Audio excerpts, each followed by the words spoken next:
the Miami Heat somehow, some way got themselves on a hot start already. This has been one of the most weirdest situations coming from our first game. And again, welcome to Courtside.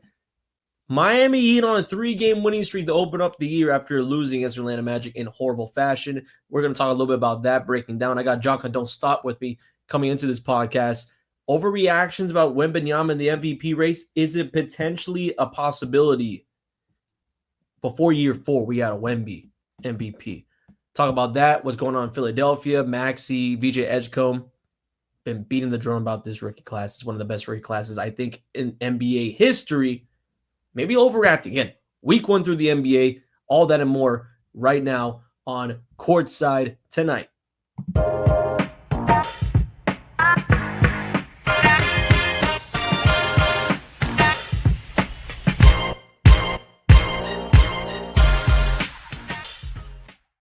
And welcome, everybody. Again, I'm Brandon Hernandez, joined by my partner in crime, Jonka Don't Stop.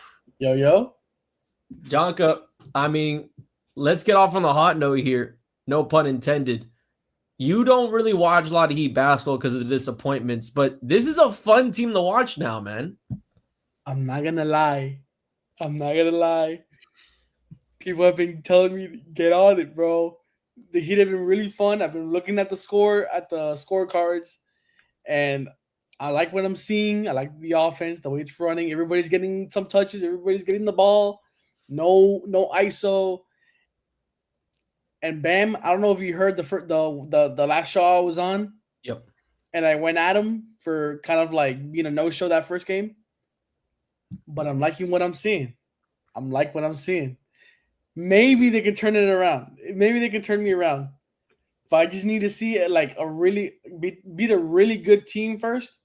Then maybe I can be like, all right. This is okay. We're probably in for a really good season. Very good season. And again, I mean, I know you talk about beat a really good team first.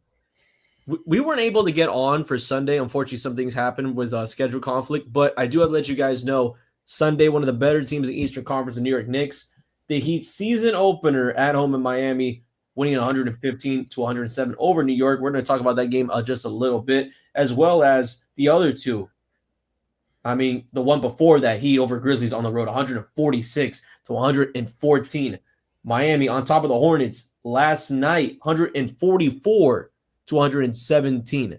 This is a Heat team that is averaging offensively through 4 games over 130 points per game. It's a top 10 pace offensive teams in the NBA.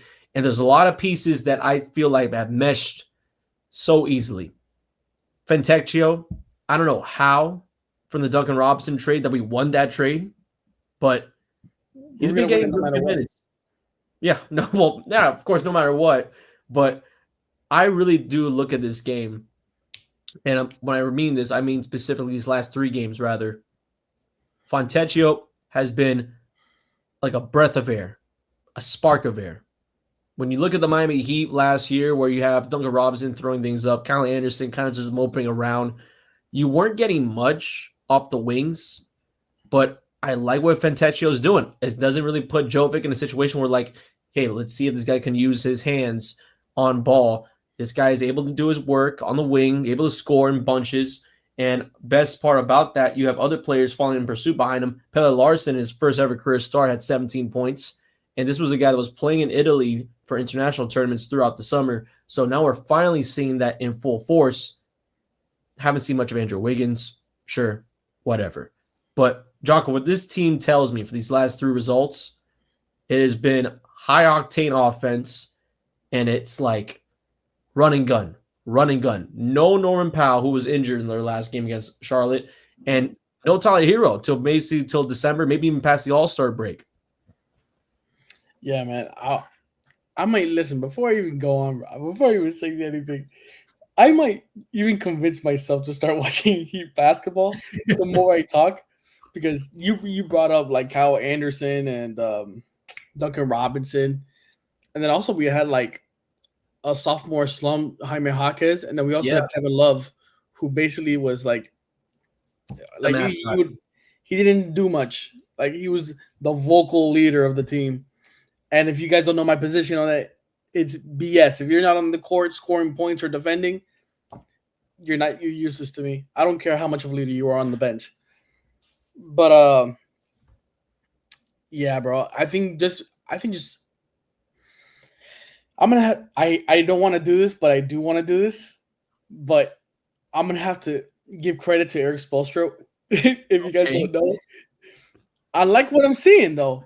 I like what I'm seeing. I haven't seen too much like anything like crazy, but this Octane offense, like you said, is like really utilizing everybody. Hawkes is on a roll. Larson, just like you said, 17 points. I don't even know how you said Fanecchio. Fontecchio. Okay. Yeah, it took me a minute too to learn. Norman Powell, he didn't play last game. Bam on all cylinders. I'm like what I'm like. I can't hate on this right now, bro. I really can't. I just think like, was the Heat team from what we saw last season really that bad, or was it because Kyle Anderson, Kevin Love, the Jaime Hawkins in a slump, Duncan Robinson just not producing or holding their weight to what they were supposed to be, and that kind of held everybody back. And then plus the Terry Rozier thing, which is a whole separate issue. Yeah, and again, Heat 3-0 without Terry Rozier. And I'm glad that you mentioned that too, because I do also want to say, because it was announced about like 2 days ago, maybe within 2 days ago, it was reported that Terry Rozier and the Miami Heat are not going to be paying him while he's in investigation with the FBI. Good. So that's a plus for Miami, at least in this case. So no Patriots going out 3-0, undefeated post Terry Rozier gambling, which I still can't believe with Chauncey Billups. We talked about that last podcast. Jonka, I do want to make a point as well, though. I want to look into the Charlotte game specifically, though, because the lineups have been switching back and forth from what we've seen for the starting 5 for the Miami Heat. We saw that Jovic was starting, getting more minutes than Ware. Then that switched beyond that. And then, of course, with, Norman Powell being injured, Pele Larson was able to get an opportunity here.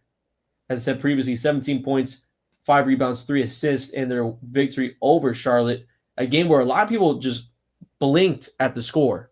144 points in this one. Larson, not only the single guy in double digits, there's multiple of them, especially in the starting lineup. Bam Adebayo leading the way with 26 points. Andrew Wiggins, who I'm still waiting to see more on both sides of the ball, because we've seen him do it defensively. I think this guy could really be a steals leader on this team if he wanted to be. But he did pretty damn good. 21 points, 2 rebounds, 2 assists. Ware with 14. Down the line, Fantechi off the bench with 10. And Jovic with 10 off the bench. And then Jaime Hawkes, we all talk about it. 28. 28 points through 28 minutes off the bench. Hey, point a minute. Point a minute. Can't complain with that. But, Jonka, I'm curious on your take on this because we really don't know how serious, because right now it's more like a day-to-day thing with Norman Powell. But with the lineup changes early on in the year and a lot of success with that,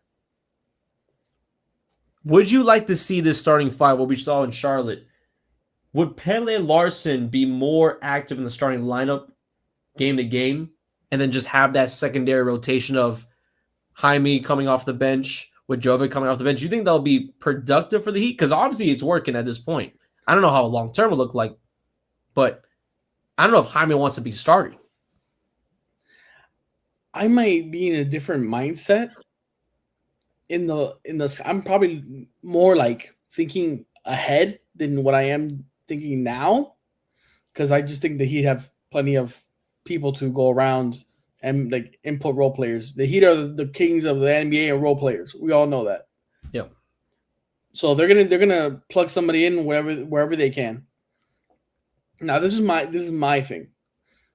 If the Heat can continue this and make the playoffs and possibly make another historical playoff run, this is where times like these, where Powell is out, where the rookies and the second-year rookies need to get playing time so they can get the experience and get something under their belt. So when the time does come and their names are called up onto the court, they are able to perform, and they were like, all right, I know what to do.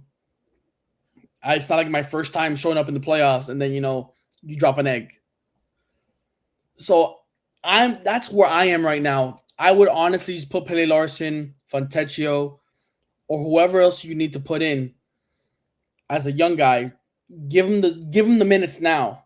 You Yeah. can take the losses now in the early stages of the season, because I think the Heat are going to be a playoff team. I mean, from what we were watching, I think it is going to be looking so. And I think at this point, the Heat don't really care where they are in the standings from just based off recent seasons.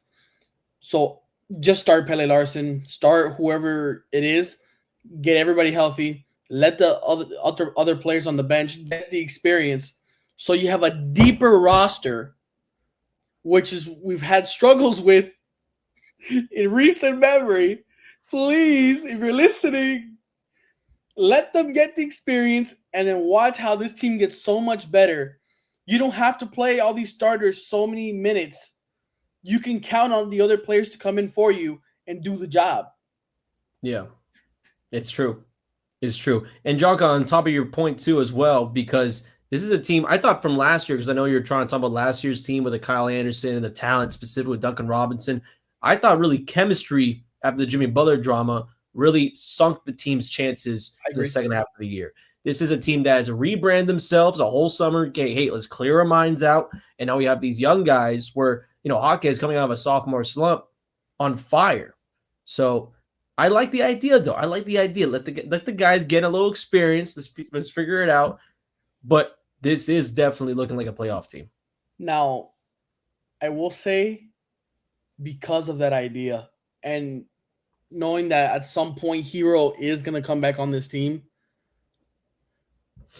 I'm scared of the idea that Hero comes back and just starts thinking that it's going to be how it was before, where he's going to get majority touches, not pass the ball, ISO threes, pick and roll with Bam, and it ends up being kind of like the same offense we saw last year. I don't want to see that happen and that regression for the team, which is why I'm going to this point. If I'm the Heat, I would consider trading Tyler Hero.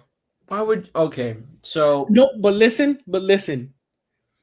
It would have to be in the case that you get a player that can defend and can score at the same time, because we all know Tyler Hero cannot defend. He's terrible. He just chooses when to do so. And if you're going to make a deep run, you're going to have a starter, you better get at least a starter or a six-man and maybe some picks for Tyler Hero that can help you in the future and in this playoff run. I'm just saying. I mean, it's a good point. It's a good point because defense does win championships, no matter what sport it is. But again, Tyler Hero, over 24 points per game average the last season, and first-year All-Star last year. I don't know if you want to jump ship on the Tyler Hero project. Now, when he does come back, it's a big usage guy. He's going to get the ball a lot. But him and Norman Powell, that's what I really want to see before making decisions. If him and Norman Powell at a starting five, where you have Powell at the 3 forward and then have Hero at the 2, I want to see how that works. That could really be a huge input to maybe, spreading the floor more, Bam and Abawa better one-on-one, better leverage down low. And off the bench, I mean, hell, off the bench, maybe Hero comes off the bench just because and joins in with Jaime Jaquez. I like that part. I got to see that part before trading away a huge piece like Tyler Hero, who, again, coming off an all-star year, one of his best years in a Heat uniform. But would you say it was his best year? Because, I mean, Jimmy was basically out of it. Oh, absolutely. And most of the roster was just, like, useless. And he was the only one just, like, really just trying to do anything. Yeah, I think it was probably the first year that we saw Tyler Hero, and I would probably even go one step further, in a veteran role, really showcase himself. Because we talk about a hand injury going through postseason a few years back. We talk about, not being able to even get into the starting lineup for the Miami Heat when he was pushing so hard for that, talking about, with Trae Young and Luka Doncic, I want to be in the same conversations. Well, he wasn't even in the starting 5 at the time, So this is really the first time, I think, in his current career compared to last season where this is really he's one of the guys. He is one of the guys. Keyword the. Whether it's Bam Adebayo or Tyler Hero, one of the two, they're the main pieces of this Heat team. If he comes back, right, and the offense we see now starts to dwindle because of his play style, what do you do at that point? Well, that's what I'm saying. You would make the trade. You in that case, would you make the trade though? Because or would you force him? Hey, like we get it. Like we get it. Yeah, you're the guy. But is there any way you would consider like being a facilitator? Because we have plenty of weapons, and just when we need you to hit some threes, you can hit some threes. Because I don't think, to be honest, I don't think Tyler Hero is that guy. But he's a lot of on ball. He doesn't give me that guy aura, bro. He doesn't like. Sure, he's streaky at times, but it's just he's a double-sided sword, bro. It's either he's gonna make the three, but then he doesn't give you any defense at the same time. So that's my only thing. Yeah, to be a two-way player. He can't. He's not. The thing is, you've had all this time since 2020 when you got drafted. So now to improve your defense, and you haven't done it. You've all this time, all this offseason. This offseason, when you got limited by the Cavaliers, you said you had discomfort. I forgot if it was his ankle or his foot or something. His foot. Yeah. But you decide to get surgery in August, late August, by the way. Yeah. And then derail the season and your chemistry with potential other players like Norman Powell and other rookies. So maybe January, February. And I don't understand that logic. I was talking to Daniel about it a couple months ago when I think it was back in August when we were talking about it. I was just in disbelief, bro. Yeah. So is he really for the team? Like that situation? I don't know. I didn't get to hear your take, but in that situation, if you're Pat Riley, if you're Eric Spoelstra, and this guy's looking for a contract extension, he decides to get a late surgery a month and a half before the season. And then now you have to wait, expect him to be healthy and ready to go, full game time in February by All-Star break. And then he's ready to full go, and potentially we'll see if he meshes. But then by that time, the trade deadline's already over. Yeah. Yeah. But, Jonka, I mean, even the craziest part, because, again, they might be on their same mindset. The extent of this year passed earlier in October 20th. So we're going to have to wait a whole year, potentially, if there is going to be an extension for Tyler Hero. So, but I'm telling you, I'm up there, bro. Look, I got, in a sense of, because I always talk about stock, I got a lot of stock right now in some of the guys on the Heat. One of them being Tyler Hero after seeing him last year. Now, you make great points, though. Two-way player. Can he play defense while also holding it down on offense? I don't really know that. Like Norman Powell, I can guarantee you that Norman Powell came into the NBA being a defensive player. So I can bank a buck on that. But my stock, I'm not investing too much right now. And again, Jocko, there's a lot of reasons why. Like as you said, do we even see Tyler Hero get an extension? Jovic got himself an extension for literally not even improving for the past few years. Jovic, baby. That guy, $64 million over the next 3 years extension. He gets it for not even like moving an inch. Tyler Hero has an all-star year, and he doesn't even get it. Another one right there. So, and then the real MVP for the season, the guy that could change everything, right here, Jaime Jaquez. Funny enough, I did an article like eons ago about him when he got drafted. Jimmy Butler 2.0, basically Mexican Jimmy Butler at this point. So you never know. The Heat right now on a roll, and again, we talk about potential playoff team. When we look at this team currently right now, early in the year, 1 week in the NBA season, Heat right now third in the standings, 3-1. The only two teams in the Eastern Conference that even have a better record, and these are my biggest shockers. Again, early in the year, we've seen the Washington Wizards have 5 straight wins and be number 1 in the East before, but this is an insane shocker because I don't think there's fool's gold in this. Chicago Bulls are 3-0. not going to talk about them, but I want to talk about Philadelphia. Number 1 in the East, 4-0, the edge maxing combo. And yes, that's the nickname that people are throwing around on NBA Twitter. The edge maxing combo of BJ Edgecombe, the rookie, and Tyrese Maxey has been electric, on fire. Last week podcast talked about Edgecombe breaking historical records for the rookie in his debut, then pushing that envelope to now winning close games in the stretch, having more than 30 minutes a game? I mean, the ball in his hand in crunch moments. It's like watching Russell Westbrook and Paul George combine their powers into one guy, and Maxey, who's already an all-star build in his own right as a guard in the NBA, is continuing, averaging nearly 30 a game. The guy is insane. Jonka, I want your thoughts on this one, though. Philadelphia, they just beat out the Washington Wizards in a close overtime game. And again, that will be included as well in our segment about NBA League Pass Game of the Week. But I'm curious, Jonka, even with them beat on minute restrictions, is Philadelphia a real threat this time around?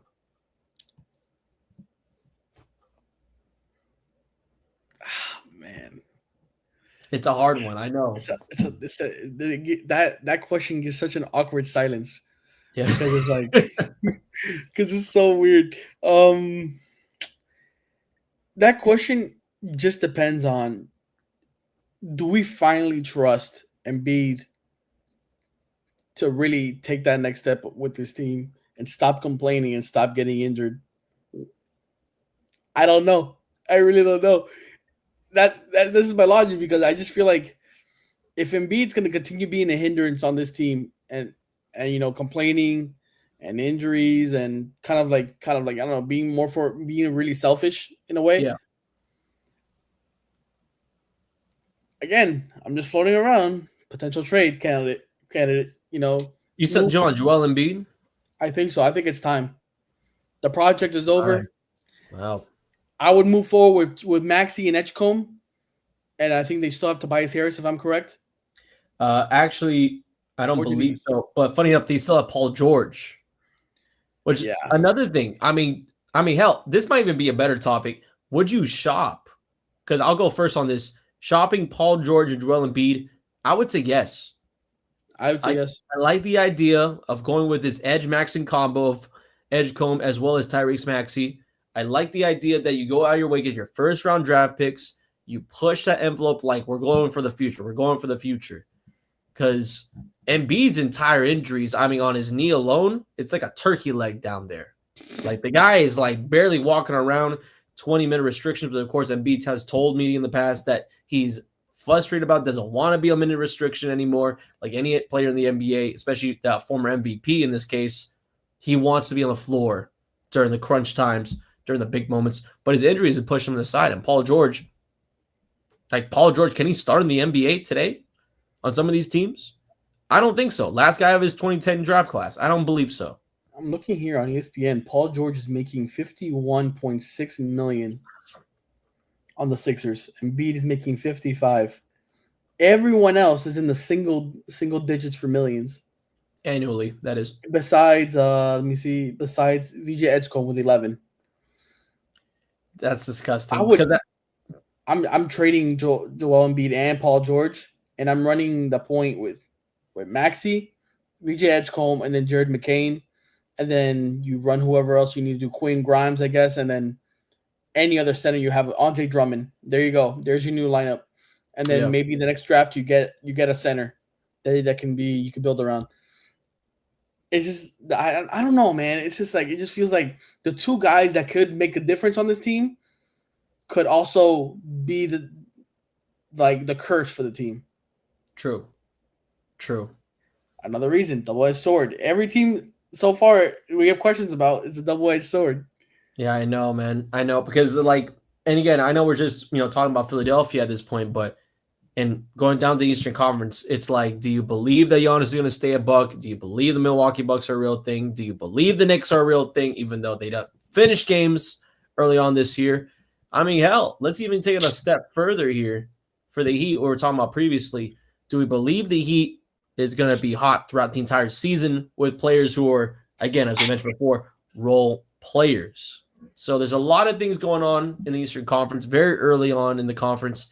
And I mean, I even say the same thing on the West Coast right now because Utah Jazz look like the most funnest team in the NBA right now. I think Lauri Markkanen, what he had, 51 points? Yeah.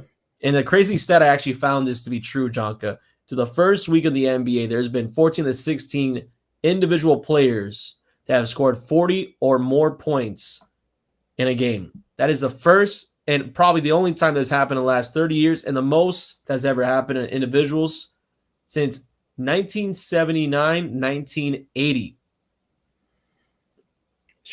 That's So we are seeing some star-studded like heroics early on. We're being spoiled right now. now I'm not gonna take. I really want to be careful on what I say because I don't want to give people the wrong idea. I feel like this is going to be about today's offense and defense and like the No, age thing. no. Besides the new age offense or whatever, those players scoring in the 70s and 80s to now, how many of them were getting 15 plus free throws in the game? Hey, you know what I'm talking about, Brandon. Shea is not Shea, dude. Don't do that. Shea is not every single one of those stats. Like, I understand what you're saying, but like, come on, bro. Like MJ was giving you 60-point games with layups, my guy. mm, And we're here looking around like, oh, you're hitting threes and free throws. Oh, look at the stat line though. I'm like, so what? oh my gosh, like, what's more impressive? Like seriously. But I mean, I don't want to like discredit anybody that's like they're super talented, but I just think this whole league is taking like it's a new age, bro, where scoring is just like it's like I don't know, I don't want to like where you said talk about how the modern age is like more offensive than defensive. Mm-hmm. But I'm just gonna say like it's pretty incredible like what we're seeing and how good the players are with shooting nowadays. But overall, I mean, I'm sticking to my guns, bro. Free throws, bro. Free throws make a difference. Free throws, I mean, they do make a difference. They do make a difference. But again, you never know. This is whether you look at the free throw line, whether you look at whatever it is in game, this is the most highest offensive type of basketball on the professional level we've ever experienced. And individuals have made that to a standstill. And speaking of which, again, as I said before, 40 or more points these guys are scoring. Maxi's a part of that crew there. And Philadelphia, in my honest opinion, I think they're real.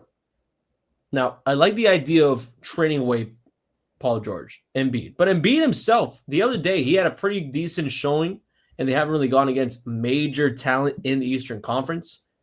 But the team so far has matched through a 7-man rotation. I think Nick Nurse finally cracking the code. I think it'll be his first real big year as a Philadelphia 76er head coach since leaving Toronto. I like the 76ers. And overreaction, I love the 76ers deep in the playoffs this year for the first time in God knows how long. Well, now, will Joel Embiid ever get to that Eastern Conference Finals appearance? Can't say. Honestly, I think it's the funniest meme in all of basketball that we have GTA 6 before we have Eastern Conference Finals. Joel Embiid will have, nuclear war before Joel Embiid reaches the Eastern Conference Finals. It's one of the funniest things. Hopefully it happens for him, though.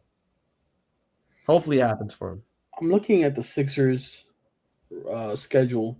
They play Boston next. They had played Washington, Orlando, Charlotte, and then Boston. So they're 4-0. They play Boston, then Brooklyn, then Chicago, which is all right. Middle, like probably northeast schedule, then Cleveland, which is going to be I think the Cleveland game will be a test. Mm-hmm. Toronto, not so really. I think Detroit is going to be a test. Then Boston again. Bro, what's with Boston already in the first month, bro? What the hell? Yeah. Boston, again, that is a team where we have no Jason Tatum, and this is a layover season. Al Horford gone. Drew Holiday gone, Porzingis gone, multiple guys, even Luke Cornett gone. Now part of the basically what is it, the French vanilla combo of Luke Cornett and Victor Wembanyama, which of course we'll go into our next segment about that. But speaking of which, I think the Celtics ran up big against the Cleveland Cavaliers going into the fourth quarter. I can tell you That is, and again, a Boston team that nearly beat out the 76ers in the season opener for them. The Celtics are winning 98-85 heading to the fourth quarter. Yep. So that is, again, playing basketball in that game. But, Jonka, I think we have to talk about, as I said before, the French vanilla combination. Let's go to the French side of things. Victor Wembanyama in his third year in the NBA through 4 games. I want to say some numbers to you. Take these numbers real quick. Through 4 games, Victor Wembanyama has been shooting over 60% from the floor, has shot 36% from 3. Now, and get this as well, only 40 attempts at the free throw line, because I know we like to do the free throw thing. This is a guy 40? that takes 40. So we're talking about 10 free throws a game, average. He's made 32, though, of 40. 32 of 40. Okay. 80% shooter, basically, in that case. 48 defensive rebounds throughout. He has gotten himself 11 assists, not really passing the ball too much in this one. 19 blocks. That's a good pace. Last year, 176 blocks. His rookie season, which was ridiculous, 254 blocks throughout an entire season, rather, for this rookie year. This is a guy that has won Rookie of the Year, Defensive Player honors, defensive team as well. Was an all-star last year. Jonka, overreaction time. Is it crazy to say Wemby wins MVP this year, not even 4 years in his NBA career? It's not crazy to say, obviously. I mean, I just did the numbers. You said 19 blocks. Yes. In 4 games? In 4 games. Doing the math, that's 4.75 blocks a game. You multiply that by 82 games. That's 389.5. So 390 blocks in a season. That, I think, just gives you Defensive Player of the Year already. Yeah.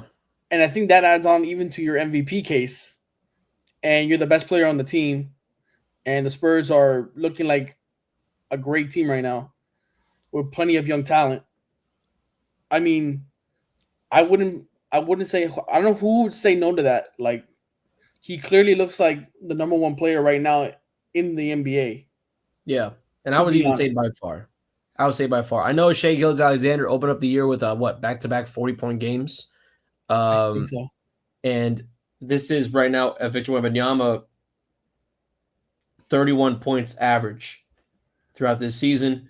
And again, early in the season, and he's averaging on record 4.8 blocks per game, which would hypothetically lead him throughout this year to be his career high for an average per season. I really like this campaign. I know I talked a lot about, look out for Sengun, look out for Shai Gilgeous-Alexander, look out for these guys. I mean, you also mentioned Curry as well, potentially, for MVP talks. Fastest player to 100 points so far this season. Fastest to 100 points. But for Wemby, though, this might be a generation jump. This might be he's taking that next step. This might be we might be already there in the French takeover. I mean, Alex Sarr had 20 points the other day for the Wizards, and probably the first time I've ever looked at a Washington Wizards game where I'm like, okay, the Wizards have a future with George and Sarr. And also Trey Johnson. Shout out to Trey Johnson out of Texas, shooting lights out. But either way, back on the point about Wemby, I like what's going on in San Antonio. I think there's a lot of history there. I think that Wembanyama respects that. And there's a piece where you have these bigs and this young talent in Vassell and him. I want to see that in the playoffs. And I expect that to be in the playoffs. And if Wemby continues these stats on a postseason team, I think the postseason team part just confirms easily MVP right there. I mean, this Spurs team, bro, I'm not even kidding. It's like it's scary to me.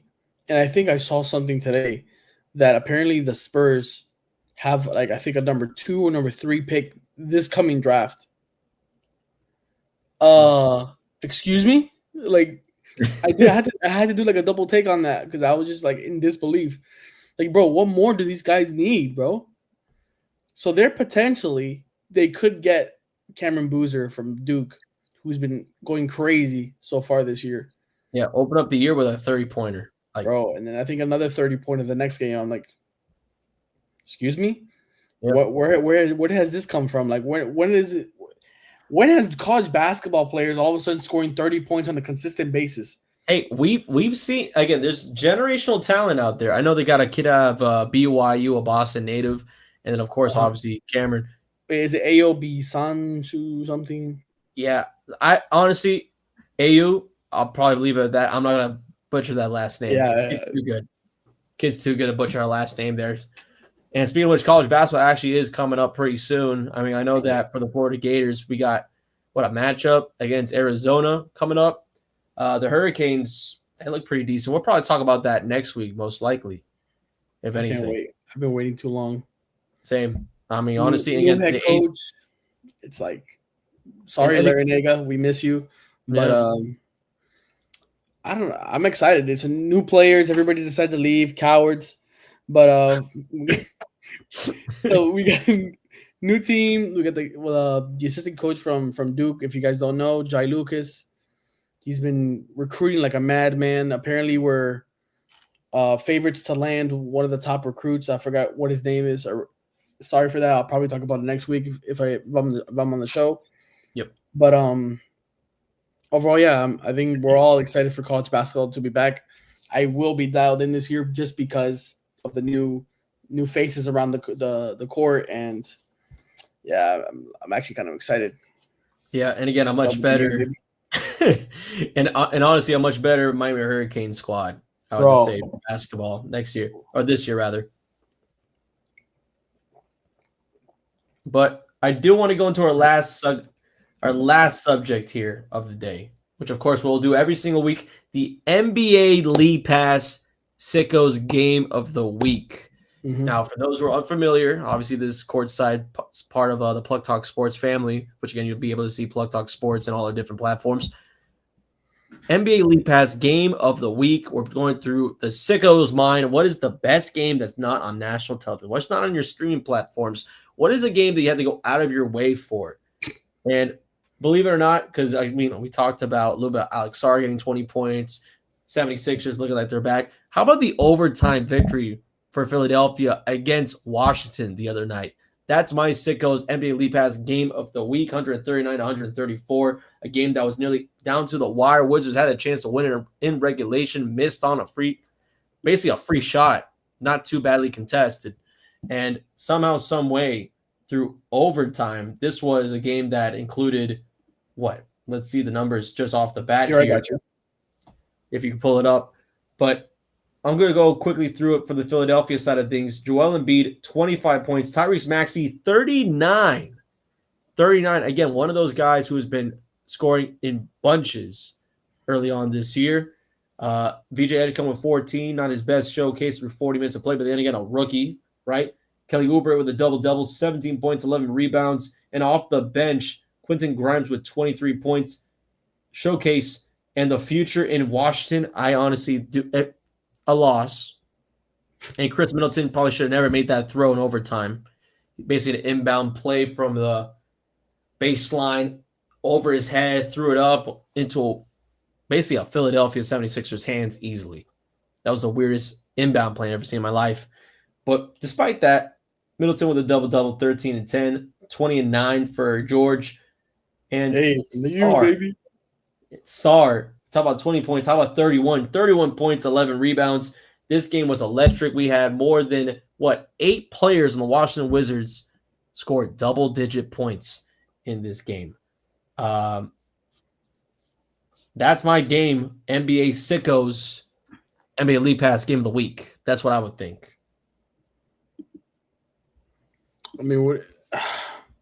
Shout out to, first of all, I'm going to say it again. Shout out to Keyshawn George. He's finally getting his minutes, 40 minutes, by the way, which is great for me. 20 points.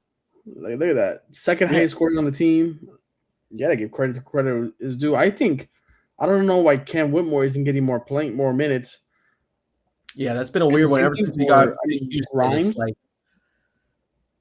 Like, why is Kelly Oubre starting over Quentin Grimes, bro? Since last season, when this guy basically had himself like a 3-point shooting masterpiece against the Warriors, where he couldn't miss anything. Why is this guy on the? I don't get it. I don't get it. Let me get this, bro. I really don't understand what coaches do in these situations, but I mean, I'm excited, low key. The more I said at the beginning of the show, the more I talk about basketball, the more it wants me to just start watching it more often, especially with the Heat, and then how Tyrese Halliburton is out, Jason Tatum's out. Some teams don't look as good as they are, so teams like the Heat and maybe even the Sixers could make a run this year and finally have their chance. I don't even think the Knicks are even that good this year. I think they've regressed. I don't know why. I haven't watched them. I haven't done anything. I just have that gut feeling. I do like New York this year. They tried and they failed. Yeah. I don't know. I do like New York this year. I think the Jordan Clarkson addition is pretty cool. Obviously, you're going to have Miles healthy. And then, of course, Josh Hart, Jalen Brunson, Cat. They're good cats. But, again, they got to finish games. They didn't finish against Milwaukee. We saw that on Peacock, national television. But in this case, though, because we're going to finish off this episode teasing a little bit for the Miami Heat. Miami Heat going on a road trip here. And we talked about the future MVP, Victor Wembanyama. He will host the Miami Heat 8:30 p.m. tomorrow, Thursday the 30th, on Halloween's Eve. And Jonka, before we even go, you want to throw anything out there about that matchup? We talked a lot about the Heat on a hot start. Wemby going on MVP campaign early. I actually do, bro. I actually do. And I'm gonna hold this up just to have some, just so y'all can put him out on blast. Where is he? Okay. He should be here. So there he is. There we go. Man of the hour. This will make or break if the Heat win or lose tomorrow. Right here. This man right here. Bam Adebayo. Yes. Right there. He needs to grow a set and really go after Wembanyama. He's stronger than Wembanyama, more athletic to me. I know Wembanyama is a freak. He's built like a freak. Yeah, but Adebayo is more athletic and stronger, faster.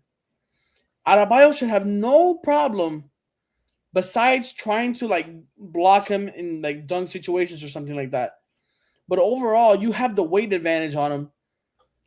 Be physical. That's the whole thing that Eric Spoelstra and Pat Riley have been trying to instill on this team is to be physical.